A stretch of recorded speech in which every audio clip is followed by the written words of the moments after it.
айтуы шамаға соғады дейді.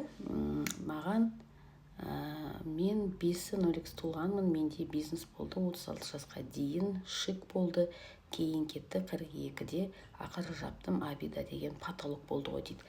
Вот 5-тік сөйлеп тұр.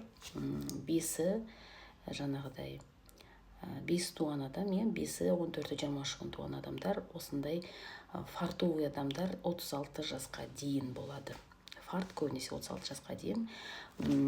Енді бұл кісілер хрустальное сердце, сол себептен көп тез ренжіп қалады. Абиданы капить ететін болса, жүрегінде жүрек чакрасы жабылады. И фарт, яғни бақыт құсы, ол тоже есігін жабады. Сондықтан да ешкімге ренжімейміз, Абиданы алып тастаймыз жүрегімізден, жүрек чакрамызды жаппаймыз. Вот. Сол кезде ғана сізде барлығы нормально болады.